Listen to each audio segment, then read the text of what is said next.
due to a fatal car crash, I died. I was holding my steering wheel and suddenly feeling that side impact on my left side. And the next thing I remember is being in the void. I was totally confused. I saw how a dim light kept approaching me. I began to feel an omnipresence and realized that I died. To ratify that there is life after death, I felt this urge to write, so I opened my laptop, and as soon as I put my fingers in the keyboard, I realized that I was transcribing word by word what I learned to call higher truth. It's about the origin and the purpose of life and our search to go back home, return to oneness, and then the spirit of life. The A.J. Parr Spiritual Journalist Podcast.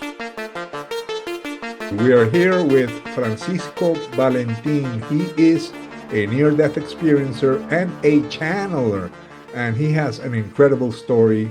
Hello, Francisco. How are you? Hi, and thank you. Can you tell us what exactly happened during the crash? It started one summer day, 1979, when at the young age of barely turning 18, and due to a fatal car crash, I died.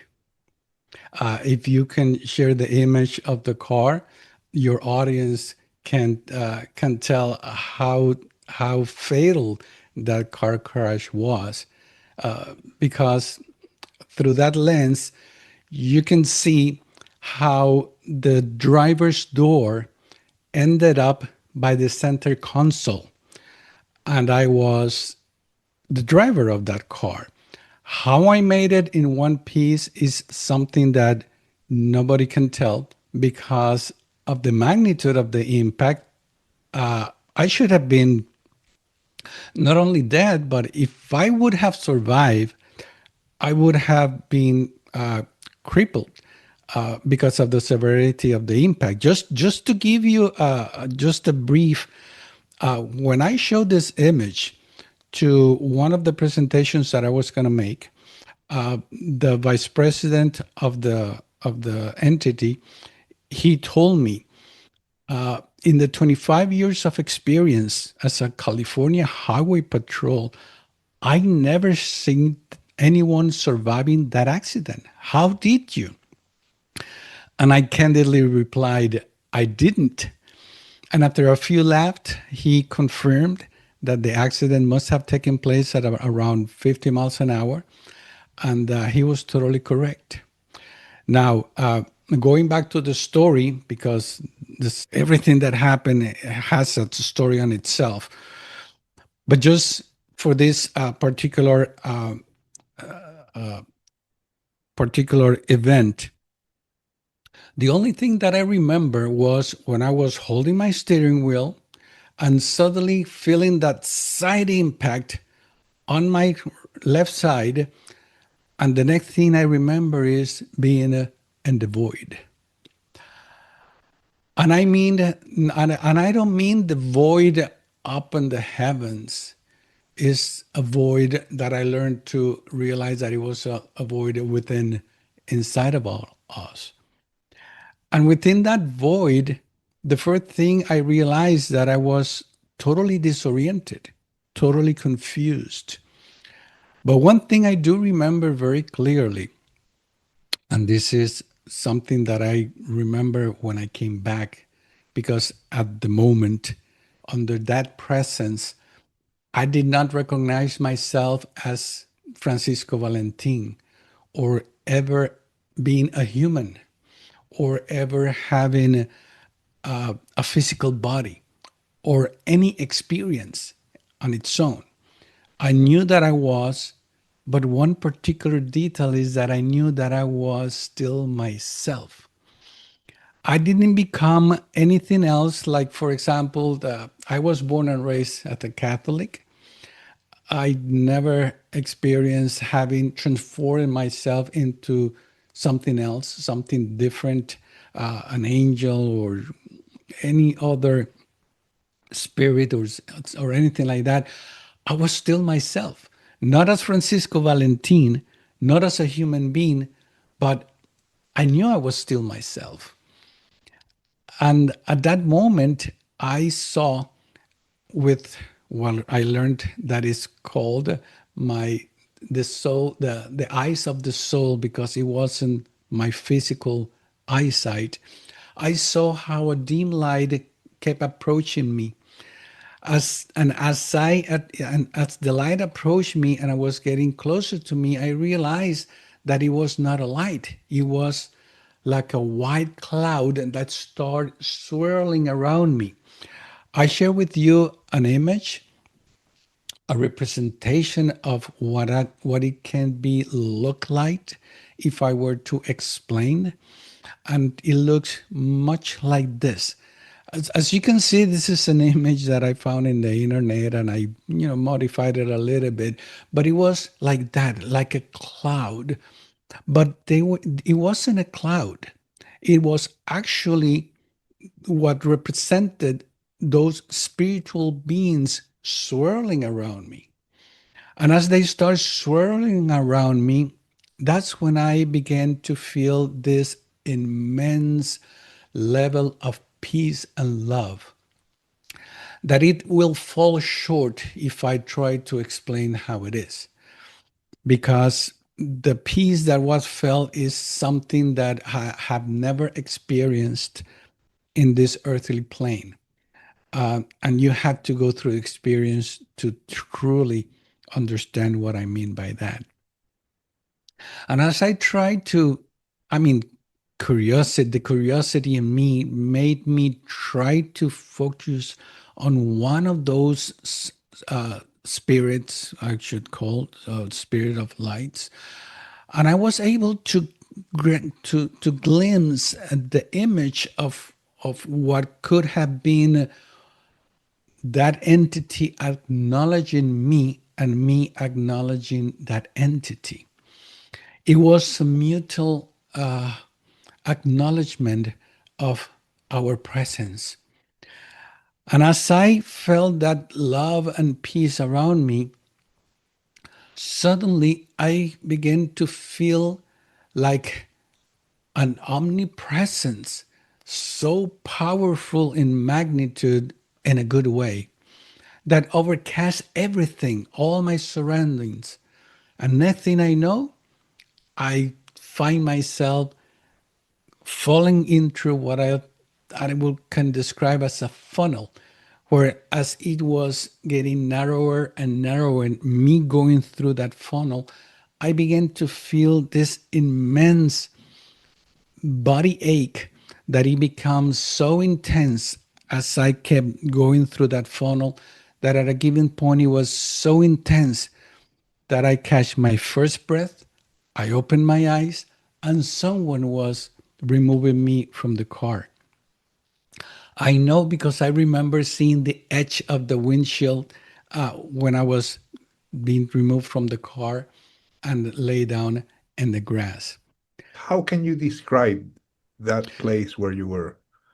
Well, it is hard to explain because people try to create an image of everything, and that's why nobody there's no consensus as to what's on the other side, because every person see based on their belief system, on what they understand, and this is just a perception. In my case, the perceptive mind found itself in a void. What I mean a void is that I was in the midst of that void. I was not suspended in air. I was not in a place. I had no physical appearance.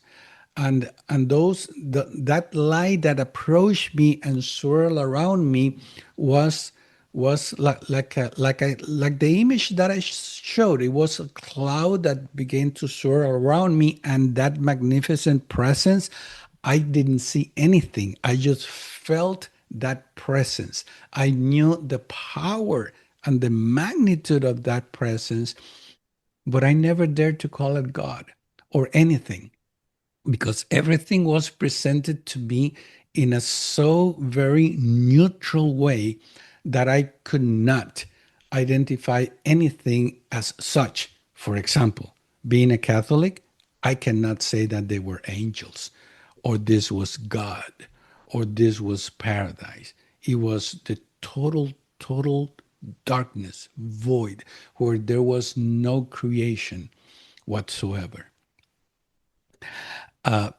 Now, when the accident took place, just to give you a point of reference, the accident took place approximately at 3 p.m. and I was removed from the car at 6 p.m. That I know because when I was removed from the car and I was laid down in the grass, I could see everyone circling around me and someone saying, giving space for him to breathe. And I realized that it wasn't the summer sun on my Puerto Rico island wasn't there. It was already kind of getting dark, which on a summer day about that time the sun was already at the west, and it wasn't like at 3 p.m. that it was right on top of you. Now, when I came back and I was taken to the hospital, and after 3 months of recovery, when I tried to explain what happened to me, I was immediately shut down by my family, by my friends, by society, by school, by science, religion, and even history because of what I was saying. And I remember that was back in 1979. There were no internet, the libraries were limited in that information. And I do remember when I was asked to go to the priest that maybe he can help me. So I thought that I was going to be getting some kind of help, some kind of awareness. And I went to the confessionary. I said the things that you have to say. I told my story. And the only thing that I got was to say, I don't know how many the Lord Prayer and how many Hail Marys. And that's when I said, but what did I do wrong? Why am I being penalized? And that's when I decided, you know what? I'm going to keep it to myself and take it to the grave.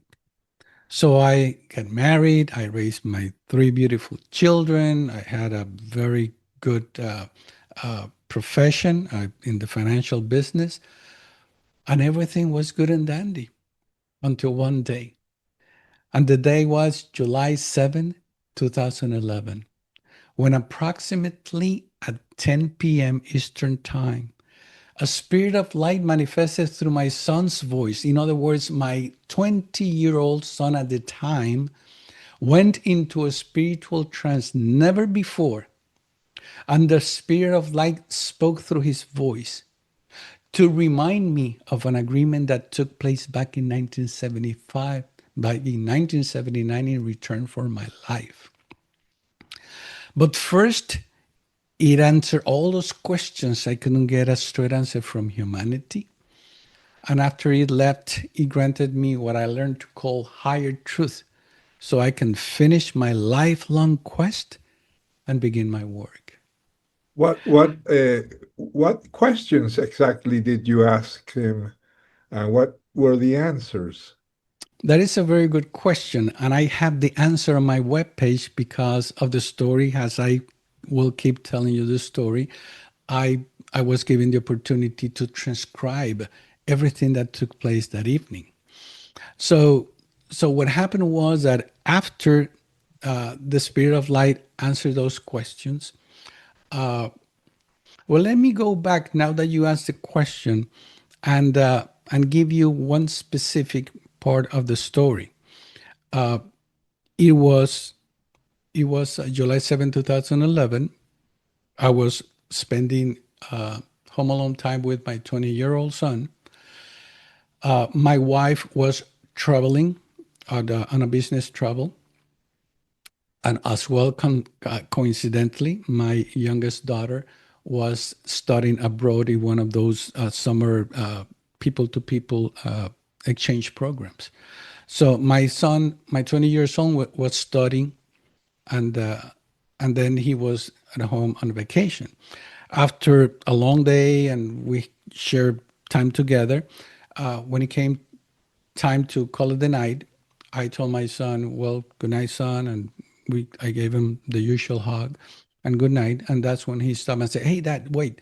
There's a piece of music that I like to put whenever I try to, get into this meditation mode and relaxing mode.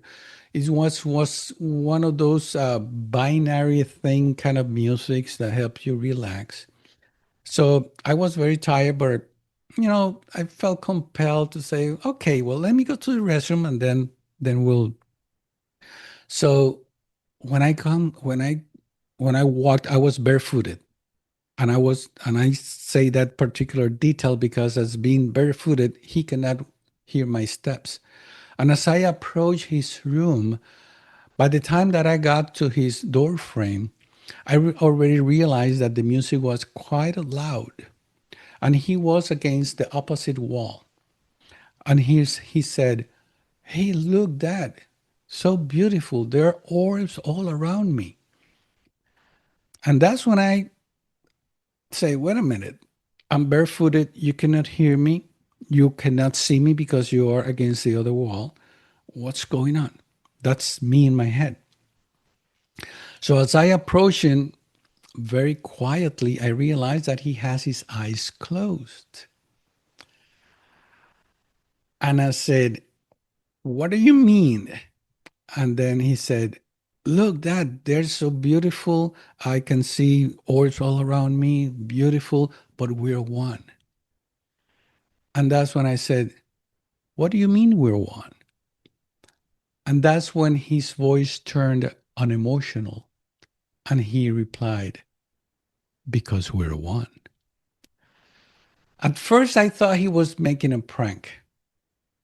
So I started asking questions. Uh, and I asked, "So how did all started?" As of if we're one, how did the creation took place or whatever. And he gave me an answer that I wasn't pleased with the answer. So I asked the same question in a different way, and he gave me the same answer. And I tried to push my boundaries and I asked the question in another way, and I still got the same answer. I was trying to make him break and make him confused so he can say, "Ha, it was a prank, ha ha ha," but it never happened. And I started asking questions, and he was giving the answers in ways that I began to feel a little bit uncomfortable because that couldn't have come from my son. And as the answers were given to me, there was a point in time when I was formulating the question in my mind, and I was already getting the answer before I could formulate the question. And that bugged the heck out of me. And that's when I, in anger and frustration, said, "So what am I doing here?" And that's when my son stopped moving his head rhythmically. He stood up, turned towards me, opened his eyes, and he told me very energetically, "Don't you remember that you and I agreed for me to come down for you to help me do my job?" Closed his eyes, turned around, sat down, and began to move his head rhythmically. And I just surrender. I just surrender. Uh, a few questions I asked, and then I got a few answers, and then the spirit of light departed, and my son, opened his eyes. And that's when I asked my son, "Do you remember what just happened?" And he looked at me and he said, "Yes." Later on, he said that he remembers as if he has always known. But I asked him specifically, "Do you remember when you stood up and you turned around?" And he said, "No, I don't remember that part." So AJ, imagine the kind of energy that that spirit of light must have had to, in that moment, take away my son out of the picture, take a hold of his body, stand up, open his eyes, give me the message, sit down, and allow my son to return. That was a message only for me and for me only. The following day, I woke up with this urge to write. And I didn't know because I'm not a writer. I never like writing. I don't like reading. I read only the basic and what I'm interested in. But I felt this urge to write, and I didn't know to write. What am I going to write about? So I opened my laptop, and as soon as I put my fingers in the keyboard, I realized that I was transcribing verbatim, word by word, what transpired the night before. That your audience can read if they go to my webpage, thetranscript.org. They go to the transcript page. It will be right there. It reads first transcript. And you can, and that way I can answer your questions and your audience question as what did transpire during that I would say interview or questionnaire or Q&A with the Spirit of Light. Uh, Following nights, I began to wake up between 1 and 3 in the morning, downloading information so dense yet so beautifully understood by me. It is like showing an algebraic equation to a 5-year-old, but that 5-year-old was understanding everything that was given to him. And the information till today, it's about the origin and the purpose of life and our search to go back home, return to oneness.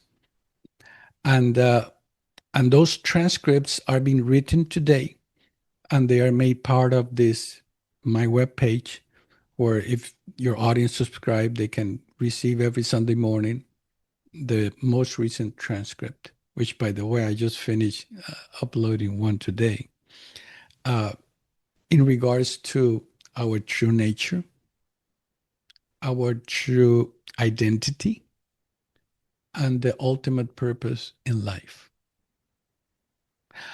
Now, going back, when the Spirit of Light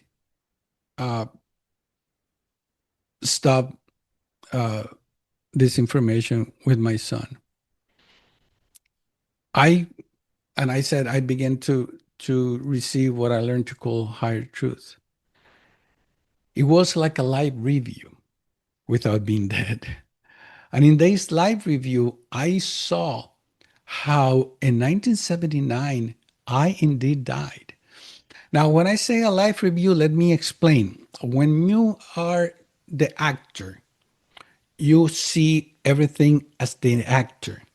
You see everything from your perceptive mind, what you experienced, your preconceived ideas, and you're focusing only on what is taking place and how it affects you.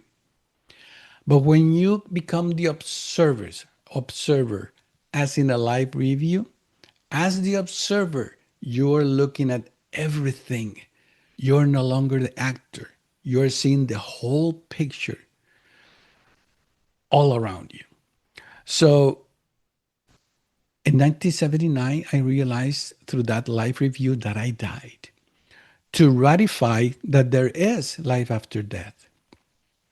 That in the year 2000, I had an experience with my dying mother when she had a near-death experience and she came back, for me to learn that there is divine intervention. Also, the live review made me understand that in the year 2002, I had a near-death experience myself to learn how perception works. And that in the year 2010, a prophecy was given to me. And what was prophesied in 2010 became the prophecy that took place and came to pass on July 7, 2011. Did you remember that agreement you made during that life review? And what was the agreement? Interested question. Because if you recall, when I was explaining to you that I saw those spirits of light, and when I felt that presence, and next thing I know, I was going through the tunnel, that part I don't remember because I wasn't allowed to remember. And I still cannot remember. However, to better answer you this question, when I had some conversation with my dear mother, that she was the only one who listened to me, but she didn't have much to say, she just listened to me. She told me that when I was at the hospital, right after the accident, before going to surgery, I kept repeating endlessly how beautiful it was over there and that I didn't want to come back. I don't have a reason to doubt my mother, but I don't remember that either. That means that something happened. There was an agreement, and the agreement was told to me on July 7, 2011 by the Spirit of Light directly. Don't you remember that you and I agree for me to come down means going down in frequency, and which I had to increase my frequency for me to help that entity do its job. And its job was to bring that information to humanity, and I was the one who was going to bring it because I went through the experience, and I can ratify not only that one but all the other experiences that I just told you, the one in 1979, the 2000, the 2002, and 2010, to ratify, because I am an extremely analytical person, and I would have not believed anyone. Had my son not been the one from which the message came through, I would say that somebody was playing with me. But I know the character of my son. And all those other experiences already went by. It happened. So I cannot deny that they did happen. It's just that I was so involved in this physical plane that I didn't see it because I was focusing on what the science and the medical field and reality was telling me. So I took it as, well, things happen, but I didn't get into that realization until after I was confronted with that true reality through higher truth. Now, as to becoming a channeler, that happened through the times that I began to wake up between 1 and 3 in the morning, downloading that information, recording it, and later on transcribing into what I learned to call them the transcripts. Who were these messages coming from? If you ever become a channeler, like everybody else, you want to know who you're channeling with, and they're going to give them a name. But in my case, it was different. I asked, who are you? Who am I speaking with? Who is giving me the message? And the answer that I received was, name calling limits the soul through reasoning. Rather say that it comes from the collective forces of knowledge and wisdom. I didn't give that name. To me, it's a very long name, but it is the way they want to identify as such. Now, let me go back. Name calling limits the soul through reasoning. If you can see, though, the way those words were crafted does not come from regular English or regular, everyday talking. But it is very profound. Name calling limits the source. In other words, if the source give itself a name, let's say archangel, whatever, then that source will be limiting its information through my reasoning. In other words, name calling limits the source through my reasoning, because if it's archangel whatever, and he start talking about reincarnation, I would say, whoa, whoa, whoa, you can't do that. I mean, it doesn't match because of my reasoning. So to avoid giving religious connotation or spiritual uh, designation or coming from this type of belief system or this other type of belief system, uh, they want to bring this message without theological ties this time around. So that's what they wanted to be known as the collective forces of knowledge and wisdom. Why? Because this world is full of knowledge, but we have very, very little wisdom. And that's something that we need to bring to humanity, the wisdom that is So, needed. so it is a collective. It is not a single consciousness. It is a collective, right? Yes, yes. Well, let me go into this. It is a collective, and I know it is a collective because they do not want to give themselves any names because it's a collective. But I learned to identify a couple of them. One of them, this is me, I call them the poet because the way the message is crafted is so poetic. Now, I am not saying I am not a poet. I had no knowledge of the poetry rules or anything like that. But the way the message come forward is so beautifully crafted with words that they match, and I mean it is beautiful. So I am the one who call them the poet. There's another one that I learned to call him myself, uh, the teacher, because of the loving way it teaches or gives the message in such a way, just like a teacher will try to teach a 5-year old with this love of teaching. And then there's one that I call the scolder, because every time that he comes forward, it is scolding humanity for doing that or not doing that and so forth. And it has a very strong characters. So they do have their own personalities. And it is totally detached from mine. And I have been asked this question: how do you know that it's not you? Well, if you start reading the content of the transcript and you can listen to my voice and how I speak, you will know that English, first of all, is not my primary language. I have a very limited language, and the way those words are crafted in no way represents something coming from my intellect.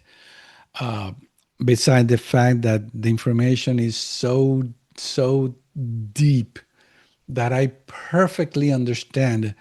But my human nature, as much as I try to walk the talk, I am like you and I and everybody else, struggling, trying to live if we could live the way we are being taught that we should live. So there no not such a thing as messages or inspirational messages or anything like that. It's just facts and without theological ties this time around. Where can people read these messages? And can you talk about your website? My webpage is thetranscript.org. And if you go to thetranscript.org and you scroll down to the bottom and you subscribe, you will receive the first transcript free for all humanity to read. And then every Sunday morning, you will receive, or they will receive, the most recent transcript, because I am still transcribing those transcripts from 2011. It took me some time to start because at first I said, what is this? Why am I recording all this? And then I realized that I had to put it in writing somehow, but I didn't know what to do with it.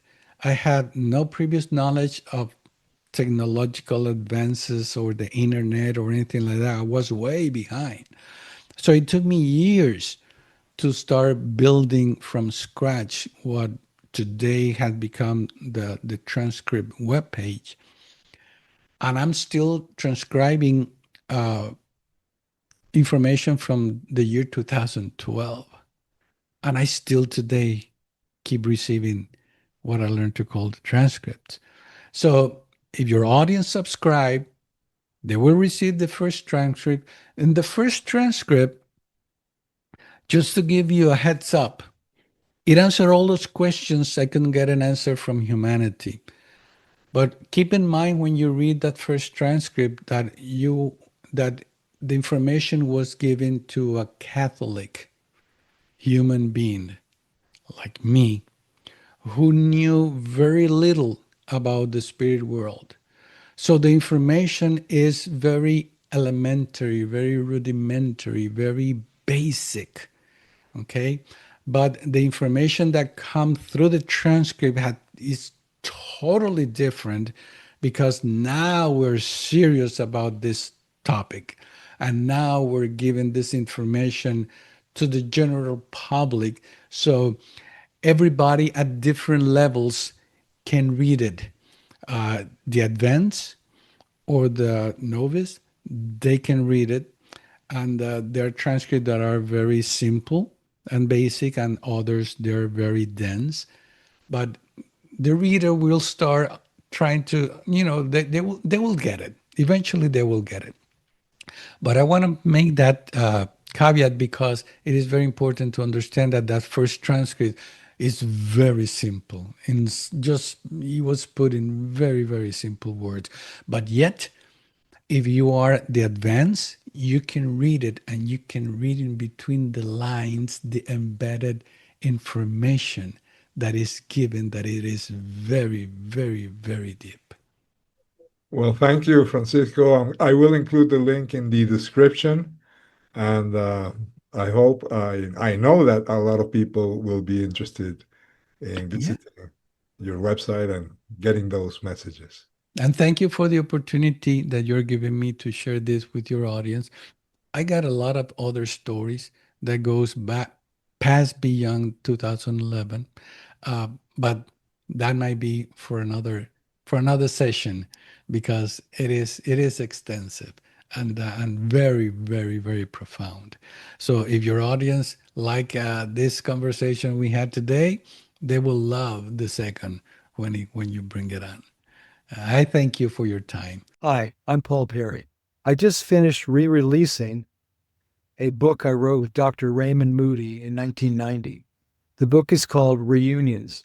I want to thank AJ Parr for helping with the technical aspects of doing this book, doing the layout, and he had great advice on how to do a new cover, which he did, and it's beautiful.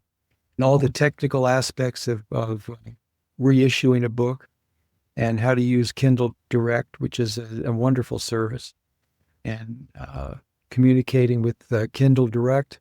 But he was also more than that. It was moral support. He would read through the book, he would fact check, he did proofing for the book, and he made a number of really brilliant suggestions for editorial changes. So I highly recommend working with AJ Parr, and I'll be doing more books with him in the future. So thank you, AJ. I'll be dealing with you a lot more. If you're interested in publishing your book in Amazon, contact me, and my publishing team and I will lend you a friendly hand. Send your email to ajparbooks@gmail.com. That's ajparbooks@gmail.com. This has been the AJ Parr Spiritual Journalist Podcast. Please like, share, and subscribe.